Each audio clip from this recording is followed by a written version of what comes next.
Good day, ladies and gentlemen. My name is Arif Swardi, the leader of the fourth group in Basic Analysis of Poem.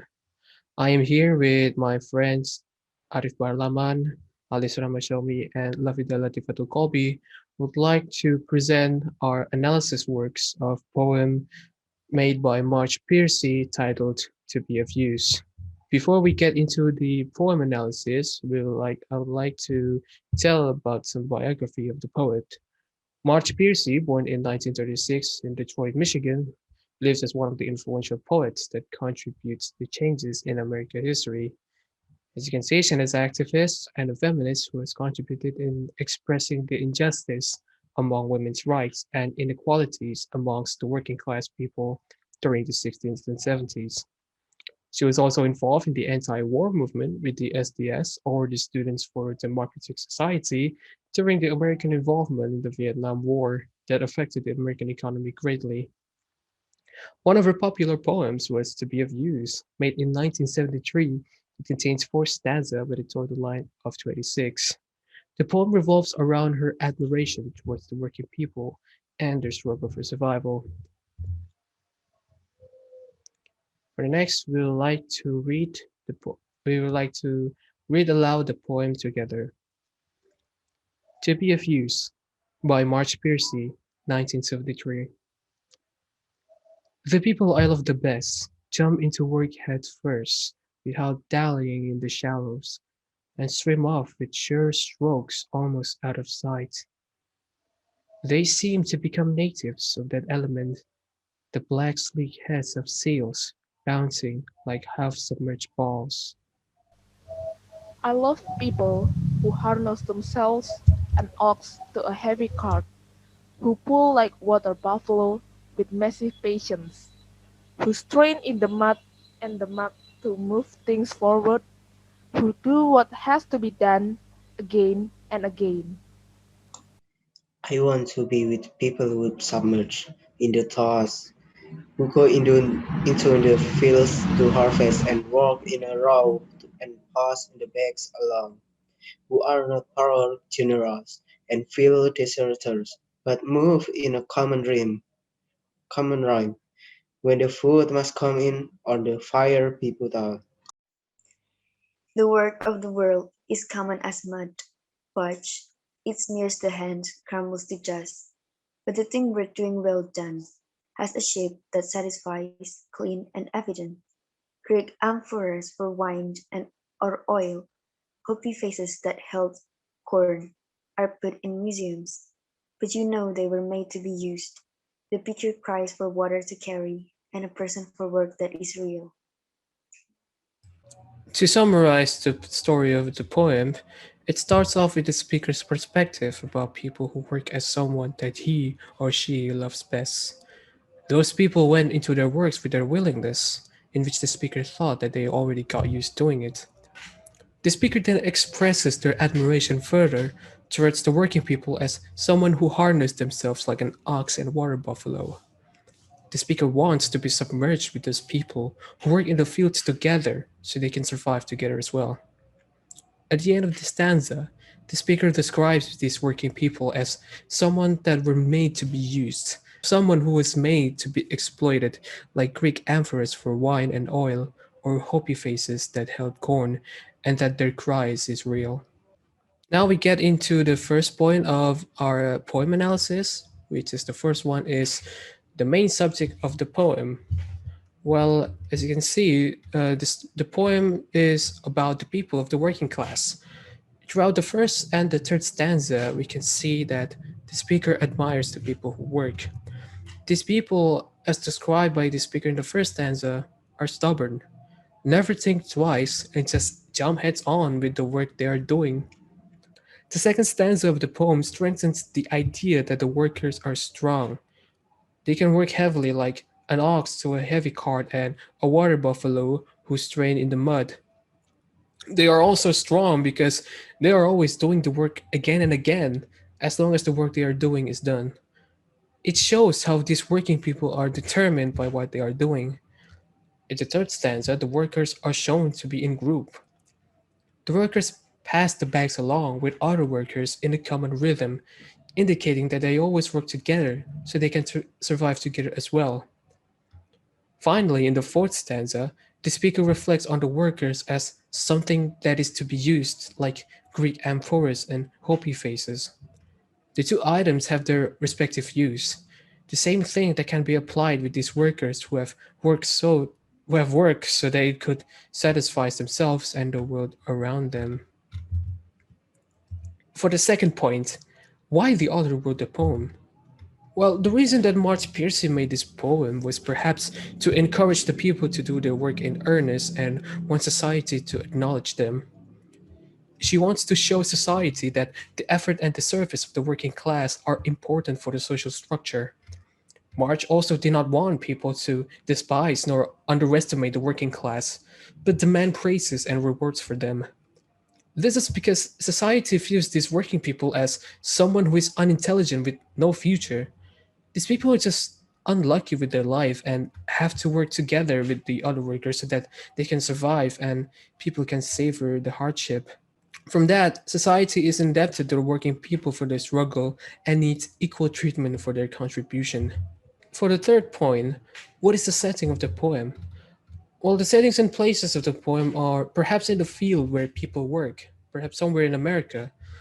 This place can be found in the third stanza when the speaker admires people who work in the field to harvest the crop. We knew that the field was in America because Marge Piercy spent most of her life in Michigan, where most of the rural neighborhood there works in the field. The time period when the poem sets in is probably around the middle of the 1950s to 1970s, during which the Americans had a war in Vietnam. For the tone and the attitude of this poem, Marge Piercy writes it in a tone that gives astonishment and empathy. The astonishment tone can be seen in both the first and second stanzas, where the speaker loves the people who work. This tone of astonishment reflects Marge's feeling towards the working class because of their struggle and hardships. The emphasizing tone can be seen in the third stanza, where the speaker wants to be part of those working people so he or she can feel the same pain together with them. This March wanted to give this tone of empathy because she was also part of the working class as well. That's why, by establishing these tones, the poem gives an impression to the reader that the working class is an important part of society. Now, for the next point, I would like Alice Ramaswamy to continue the point discussion. Alice Ramaswamy, the time is yours. Okay, thank you, Aristotle. To understand the poem's theme, we must first take a look at the title of the poem. The title of this poem has the meaning and direction of the poem. What Mark, what Mark Piercy wants to deliver from the poem is that society needs to see the people who work of intention to be used for the country they live in. In the past, most people in America did not realize the efforts of the working class and always underestimated them. From the previous explanation, we can also see that the theme of this poem is socialism. The theme of socialism is always about the class injustice between the poor and the wealthy. Marge Piercy may want to show her admiration towards the lower class, and it is apparent throughout the poem. Besides, she herself is a socialist activist that always concerns about the livelihood of the lower class in America that struggle to live. There are several figures of speech that Mark Piercy incorporated to make the poem more meaningful. The first figure of speech that the speaker used is a simile comparing people who love their work like buffalo. The figure of speech is comparing the humans who only focus on their job and working restlessly like a buffalo that plows the field. Then, the second simile is placed in the last stanza of the first line, where the author compares the job in the world as mud, because it's easy to be found and can be shaped as we like. The second figure of speech used in this poem is metaphor, which can be found in the last stanza. There are two metaphors used by March that have similar meanings. The speaker mentioned the Greek amphora and the Hopi vases. The two artifacts are a metaphor for the working people. Perhaps in the present, the people are only known for their use, but in the future, they will be acknowledged as a hero because of their dedication that benefits society. Symbolism also plays an important role in this poem. Some of the symbolism that we can find in the poem is in the first stanza of the last three lines. The black hat of seal actually refers to the working class people.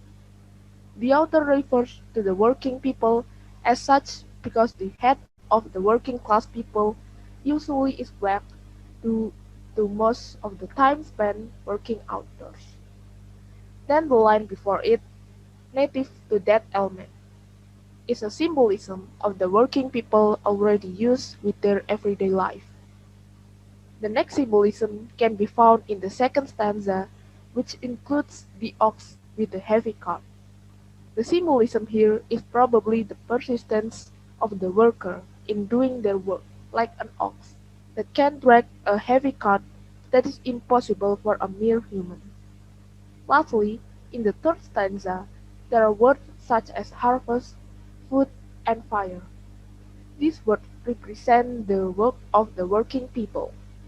The worker is the harvester who produces food for other people, and the fire represents the sun. The harvester must finish their work before the fire goes out, which means before the sun sets.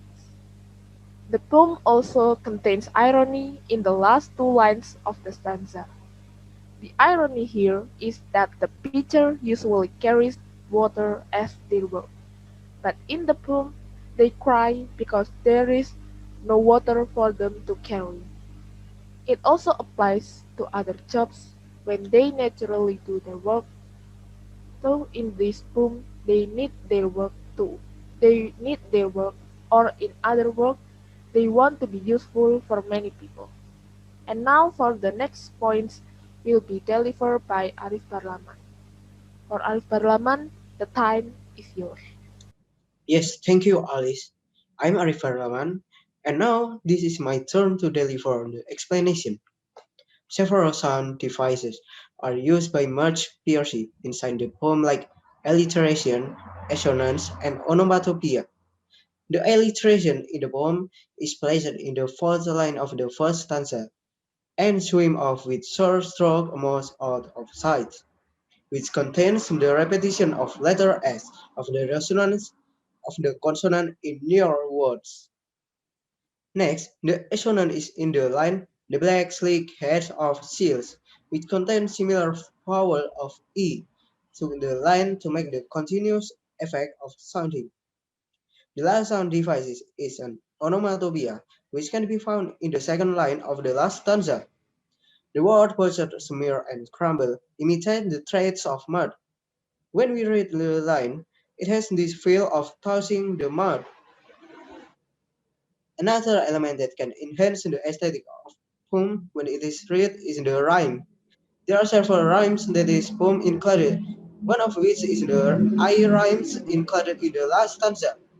I rhymes feature to words that appear similar when read but do not actually rhyme when spoken or pronounced. An example of the rhyme can be seen in the first line of the stanza in the word work and world.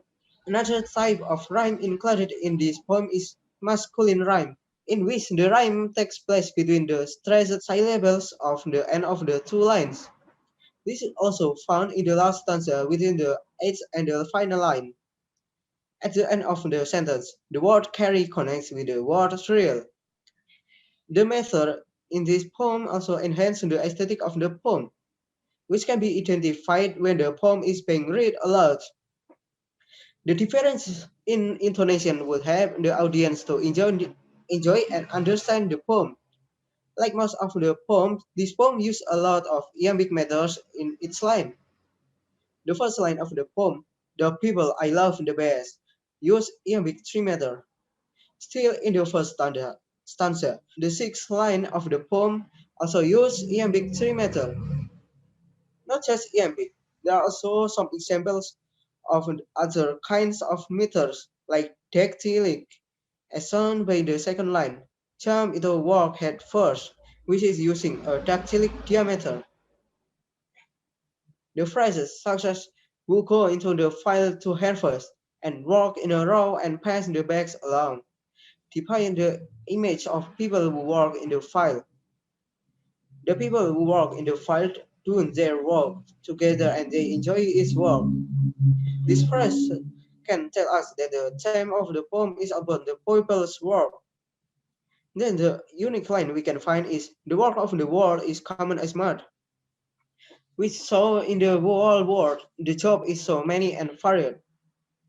People can choose the work that they like and it's easy to find a job. However, the next line is that when we touch the mud, it will crumble and smear our hands. The phrases "work in the world like a mud" also has the meaning that the work will affect our life and sometimes the work also will end like mud which crumble in our hands. Unfortunately, there is no any allusion which can be found in the poem to be of use. In the poem, there is also an allegory of social inequity. As much Piercy followed the ideology of socialism, the poem will also talk about the working class which deserves their reward and prize like in socialism. By seeing many social gaps in her hometown, Marsh Piercy wants to tell the reader that the working class also has their rights.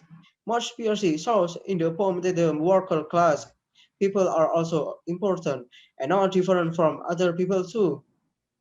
That's all for me. Then for the next explanation, we'll change to Lafida. Lafida, time is yours.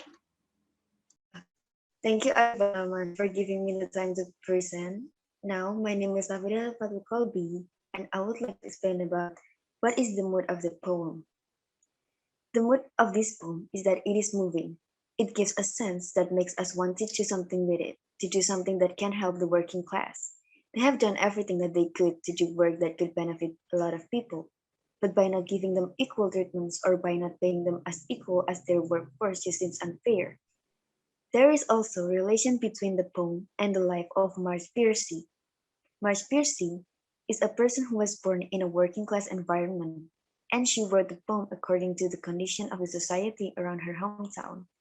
The speaker in the poem is probably Marge Piercy herself, who wrote it according to her feelings and experience when she saw the condition of the society around her hometown. There is the relation of a real life event with the poem. In the 1960s until 1970s, there was an economic crisis in America due to the Cold War and the Vietnam War. During that time, Marge Piercy wanted to describe the social condition by writing the poem to inspire the worker to get their right on the working. The event that followed after the crisis is the civil rights movement and New Life movement, which Marge Pierce also participated in. The events of the civil rights movement and the New Left movement have the purpose to end social segregation and press the government to recognize the rights of working class people. Cultural references in the poem. Unfortunately, we cannot find any cultural reference inside the poem. In conclusion, "To Be of Use" was Marge Piercy's call towards the injustice of the working class people in America during its years of economic recession. March wants people to acknowledge the hard work of the working class people and give them equal rewards within their struggle. March encourages people to work hard and bring development to society.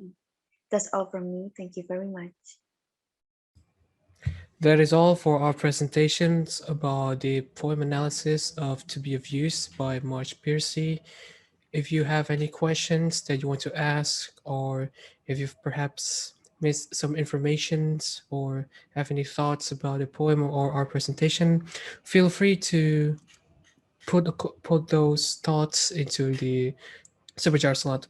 Thank you very much for watching our video presentations. I am Arif Suwardi, representing all of our groups. I'd like to say goodbye.